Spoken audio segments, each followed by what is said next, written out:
தலை வலிக்குது, சூடாக ஒரு டீ கொடுங்க.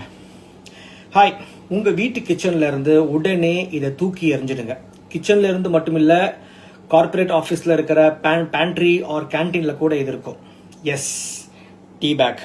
ஆமாங்க, இந்த மாதிரி ஒரு டேஞ்சரான சமாச்சாரம் வேறு எதுவுமே இல்லை. டீட்டெயிலாக சொல்கிறேன், கவனமாக கேளுங்க. லேட்டஸ்ட்டாக யூனிவர்சிட்டி ஆஃப் பார்சிலோனாவில் ஒரு ஆராய்ச்சி செய்தி வெளியிட்டிருக்காங்க. டீ பேக்ஸில் நைலான் 6 மற்றும் பாலிப்ராப்ளின் இருக்கிறதாகவும், அந்த டீ பேக்ஸில் சூடு தண்ணியில் முக்கணும்னா கோடிக்கணக்கில் micro plastics and nano plastics வெளிவருவதாகவும் அந்த ஆராய்ச்சியில் கண்டுபிடிச்சிருக்காங்க. அந்த டீ தூள், டீ லீவ்ஸ் எல்லாமே ஒரு பேப்பர் பேக்கில் போட்டு இந்த மாதிரி வச்சுருப்பாங்க. இந்த பேப்பர் பவுச் ஆர் டீ பேக்ஸில் ரொம்ப ரொம்ப ரொம்ப ரொம்ப டேஞ்சர் இது யூஸ் பண்ணுறது. கொதிக்கிற பால்லையோ தண்ணிலையோ இந்த டீ பேக்கை முக்கி எடுத்தீங்கன்னா இந்த டீ பேக்கில் இருந்து ஒரு பல கோடி மைக்ரோ பிளாஸ்டிக்ஸ் வெளியாகிறதா அந்த இது கண்டுபிடிச்சிருக்காங்க. அந்த மைக்ரோ பிளாஸ்டிக்ஸில் இருக்கிற அந்த டீயை நீங்கள் குடிச்சிங்கன்னா உங்கள் உடம்புக்கு பெரிய ஆபத்து இருக்குது. உங்களுடைய உடம்புல பல வகையான மெட்டபாலிக் அப்நார்மலிட்டிஸ் கொடுக்குன்னு சொல்லியிருக்காங்க.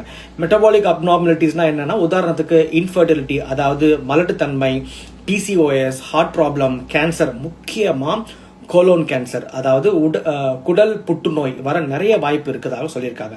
ஸோ கண்டிப்பாக உங்கள் வீட்லேயோ ஆஃபீஸ்லேயோ டீ பேக் இருந்துச்சுன்னா அதை குப்பையில் உடனே தூக்கி எறிஞ்சிருங்க.